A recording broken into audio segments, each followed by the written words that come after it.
Hello friends, welcome to our YouTube channel be talented. आज का हमारा टॉपिक है अपरिमेय संख्या सिद्ध करना। तो चलते हैं आज एक नए क्वेश्चन की तरफ।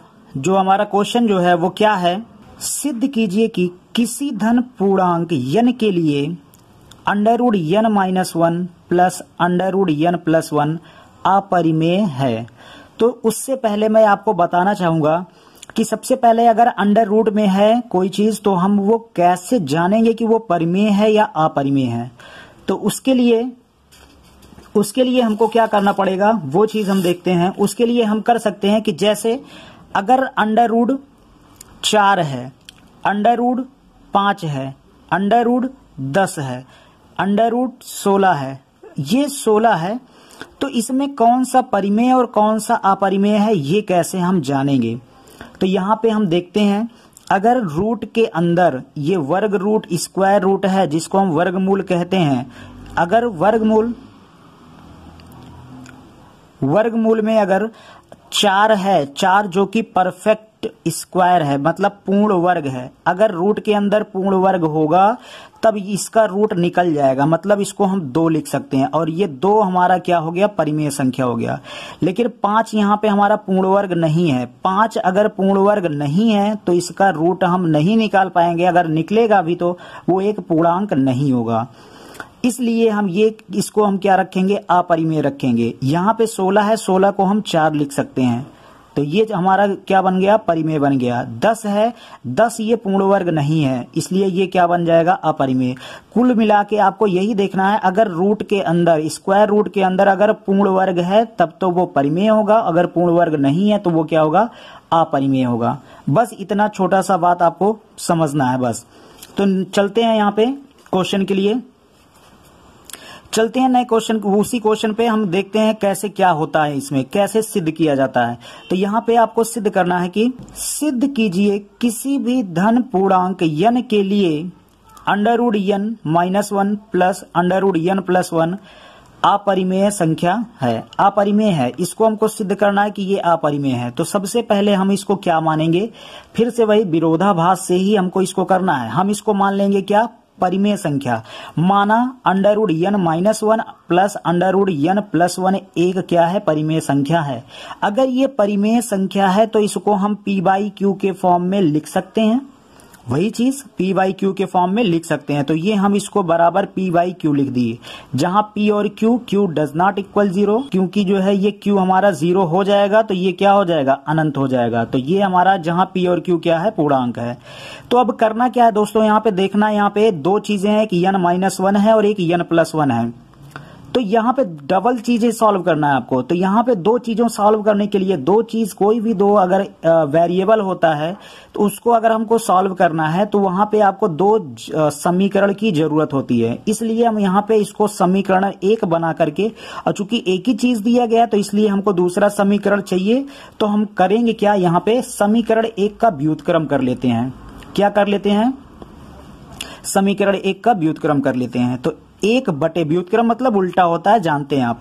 तो इसको हम 1/, टोटल का यहाँ पे बटे 1 है, इसको हम 1/√n-1 प्लस √n+1 लिख लिए, बराबर ये हमारा पलट जाएगा, ये q/p हो जाएगा। ये हमारा समीकरण नंबर क्या हो गया, 2 है। ये समीकरण 2 है, ये समीकरण नंबर 2 है। अब करना क्या है, यहाँ पे इसको, चूंकि हम जानते हैं कि अगर अंडर रूट नीचे रहता है तो उसको परिमेयीकरण कर लेते हैं। तो हर का यहाँ पे परिमेयीकरण के लिए उसी के अगर प्लस होता है तो माइनस लेकर के, और माइनस होता है तो प्लस लेकर के ऊपर नीचे, दैट इज अंश और हर में आप गुणा करते हैं। तो समीकरण क्या करना, अंश और हर में यहाँ प्लस दिख रहा है इसलिए माइनस से क्या करेंगे, यहाँ पे गुणा कर लेंगे। तो अंश और हर में क्या करना है, यहाँ पे हमको गुणा करना है। तो ये देखिएगा यहाँ पे किया गया है 1/, टोटल जो यहाँ पे था ऊपर अंश में देखिए यहाँ पे गुणा कर दिए हैं, यहाँ पे अंश में इतना गुणा कर दिए हैं √n-1 माइनस √n+1, और नीचे भी वही किया गया है। तो अब इज इक्वल, इधर RHS में कुछ किया नहीं गया है, केवल LHS में ही किया गया है, ठीक ना। यहाँ पे तो ये क्या बन जाएगा, under root n minus one, एक से गुणा करेंगे तो ये हो जाएगा under root n minus one minus under root n plus one है। नीचे a प्लस बी और a माइनस बी का a प्लस बी और a माइनस बी बराबर क्या होता है। नीचे यहाँ देखेंगे हम, नीचे क्या देखने को मिलेगा, यहाँ पे under root n minus one plus under root n plus one है और under root n minus one minus under root n plus one है। तो एक बार प्लस में एक बार माइनस में है, तो हम यहाँ पे a प्लस बी और a माइनस बी का सूत्र लगा देंगे यहाँ पे। तो a plus B a minus B दोस्तों क्या होता है, a square minus B square. तो यहाँ पे a बराबर under root n minus one का होल स्क्वायर हो जाएगा माइनस, और यहाँ पे क्या हो जाएगा अंडर रूट, ये यहाँ पे माइनस है under root n plus one का होल स्क्वायर, और इधर क्या हो जाएगा q बाई p है। तो अब यहाँ पे देखेंगे a square minus B square है, तो a square minus B square अब जानते हैं दोस्तों, यहाँ पे अगर वर्गमूल होता है उसका वर्ग कर देते हैं तो स्क्वायर से रूट क्या हो जाएगा, कैंसिल हो जाएगा। यहाँ भी स्क्वायर से रूट कैंसिल हो जाएगा और यहाँ भी स्क्वायर से रूट कैंसिल हो जाएगा। तो स्क्वायर से रूट कैंसिल होगा तो क्या मिलेगा हमको, देखते हैं यहाँ पे क्या मिलता है। यहाँ देखते हैं स्क्वायर करने पे क्या मिलेगा, n minus one minus n plus one. तो ये हर में बच्चों यहाँ पे माइनस में है, इसको ब्रैकेट में, इस ब्रैकेट इसलिए लगाया गया है कि यहाँ पे माइनस है, तो माइनस को ओपन हम करेंगे तो ऊपर तो अंश में कोई दिक्कत नहीं है, लेकिन नीचे हर में क्या करना है, यहाँ पे माइनस, जब ये ब्रैकेट ओपन होगा तो प्लस माइनस का माइनस और माइनस प्लस का ये माइनस हो जाएगा। बाकी आरएचएस में कुछ किया नहीं गया है, वही सब चीज चल रहा है। तो n under root n minus one minus under root n plus one, नीचे क्या हो जाएगा, ये प्लस वन और माइनस वन दोनों क्या हो जाएगा, कैंसिल हो जाएगा। माइनस वन मिलके माइनस टू हो जाएगा, क्योंकि सेम साइन होता है तो ऐड हो जाता है, तो और जो बड़ा रहता है उसी का चिन्ह लग जाता है, तो माइनस वन सेम है तो इसलिए ये हो जाएगा दो, और बड़ा कौन है, दोनों बराबर है तो कोई भी साइन लगा दो, ये भी माइनस तो माइनस टू हो जाएगा।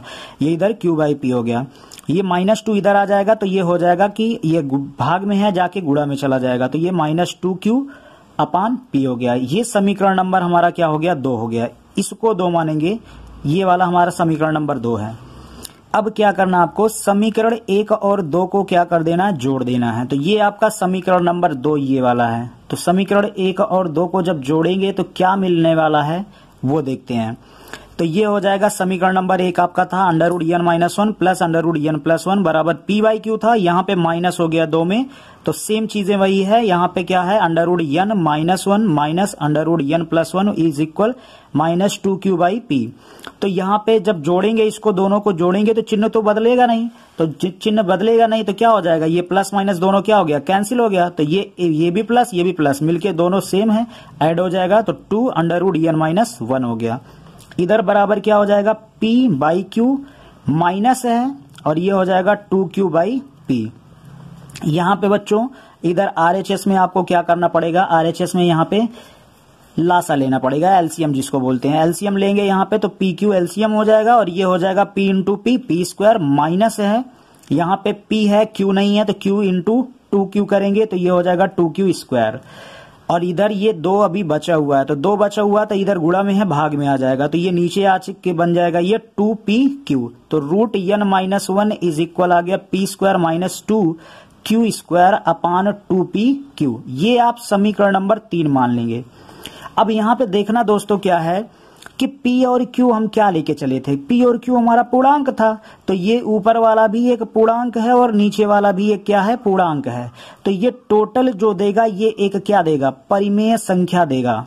क्या देगा, परिमेय संख्या देगा। तो यहाँ पे p और q पूर्णांक है तो ये जो बना यहाँ पे ये एक क्या होगा, परिमेय संख्या होगा। तो यहाँ under root n minus one क्या हो जाएगा, भी एक परिमेय संख्या है। Under root n minus one एक परिमेय संख्या है।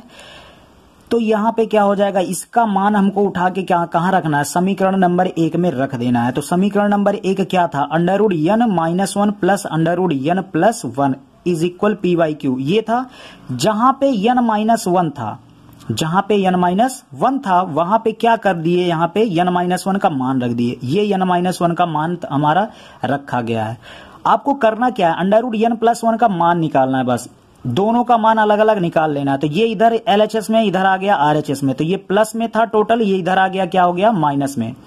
तो यहाँ पे इसको कैलकुलेशन करने के बाद आपको क्या मिल गया, under root n plus one बराबर क्या मिल जाएगा आपको, p square plus 2q square upon 2pq।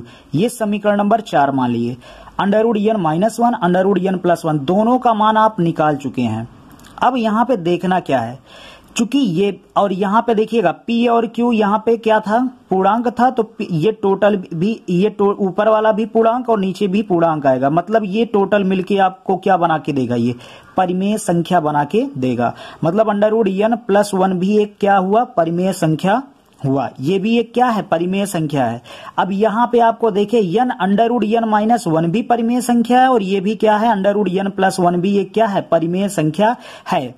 तो यहाँ पे देखना क्या है, अंडर रूट n, चूंकि under root n -1 plus under root n +1 एक परिमेय संख्या है। अब यहाँ पे देखना है एक विशेष चीज जो आपको जो है माइंड करने वाली बात है कि वो क्या है कि यहाँ पे n -1 है और n +1 है, जरा इसमें डिफरेंस देखा जाए कितने का है। मतलब अगर इसमें से इसको माइनस करेंगे तो कितना आएगा, n से n कैंसिल हो जाएगा और एक और माइनस माइनस प्लस हो जाएगा। इसमें 2 का डिफरेंस है, -1 और +1 में कितने का डिफरेंस है, 2 का डिफरेंस है यहाँ पे, जो कि 2 के डिफरेंस में और दोनों अंडर रूट में है। ध्यान यहाँ पे देने वाली बात ये है कि सबसे पहले ही आपको बता दिया गया है कि अंडर रूट में वही चीजें जो है परिमेय संख्या होगा जो परफेक्ट स्क्वायर पूर्ण वर्ग होगा। तो मतलब ये भी एक पूर्ण वर्ग और ये भी, इसको भी एक पूर्ण वर्ग होना पड़ेगा। ये तभी संभव है, परंतु यह तभी संभव होगा यदि अंडर n -1 तथा n +1 दोनों पूर्ण वर्ग होगी। यहाँ n -1 और n +1 का अंतर कितना है, 2 का है। अभी आप इसमें से इसको माइनस करा लीजिए, देख लीजिए का अंतर 2 आएगा, ठीक ना। परंतु कोई भी 2 पूर्णांक, क्या आपको कोई आप 2 पूर्णांक ऐसे बता सकते हैं जिनका वर्ग करने पर जो है उनका अंतर 2 आए? कभी हो ही नहीं सकता, ऐसा कभी भी नहीं हो सकता। क्यों? क्योंकि यहाँ पे आपको हम बता दें, अगर हम यहाँ पे 1 का वर्ग ले लेंगे तो 1 आएगा और 2 का वर्ग ले लेंगे, कितने का आएगा, 2 दूना 4। क्या इसमें अंतर आएगा 2? कभी नहीं आएगा, 2 का अंतर नहीं आ सकता। 3 का स्क्वायर ले लेंगे, 3 त्रिक का 9 आ जाएगा। ये यहाँ पे अंतर कितने का आएगा, 5 का आएगा। और यहाँ पे अंतर कितने का आएगा, 3 का आएगा। क्या ये 2 का अंतर दे रहा है? कभी नहीं देगा। यहाँ कोई भी पूर्णांक ऐसा नहीं होगा जिनके वर्गों का अंतर 2 आ सके। इसलिए क्योंकि यहाँ पे 3 आया, मिनिमम 3 आया, फिर 5 आया, फिर ऐसे ही से बढ़ते चला जाएगा, लेकिन 2 नहीं आएगा। इसलिए यहाँ पे क्या है कि ये दोनों n -1 और n +1, ये जरूरी नहीं कि इनके वर्गों का अंतर ये दोनों क्या है, परफेक्ट स्क्वायर है। ये भी परफेक्ट स्क्वायर, ये भी परफेक्ट स्क्वायर, ये हो ऐसा कभी संभव नहीं है। मतलब इसमें कोई 2 में से एक तो हो सकता है, लेकिन दोनों नहीं हो सकता है। बस यही इतना कंट्राडिक्शन हमको मिलेगा। अतः किसी भी पूर्ण संख्या, धनात्मक जो है पूर्ण संख्या n के लिए दोनों n -1 और n +1 पूर्ण वर्ग नहीं होंगे, दोनों पूर्ण वर्ग नहीं हो सकते हैं। इसलिए दोनों में से कोई एक अपरिमेय संख्या जरूर होगा। मतलब दोनों नहीं हो सकता है, कोई ना कोई एक अपरिमेय जरूर होगा। या अगर एक अपरिमेय है तो हम जानते हैं परिमेय और अपरिमेय संख्या का जो योगफल होता है वो हमेशा क्या देता है, एक अपरिमेय संख्या देता है। अतः किसी भी धन पूर्णांक n के लिए under root n -1 plus under root n +1 दोनों ये उनका योग जो है वो परिमेय संख्या नहीं हो सकता है। मतलब ये क्या होगा, एक अपरिमेय संख्या होगा। आई होप वीडियो समझ में आया होगा। अगर नहीं समझ में आया, एक बार जो है आप फिर से रिप्ले करके देख लें। जय हिंद, जय भारत।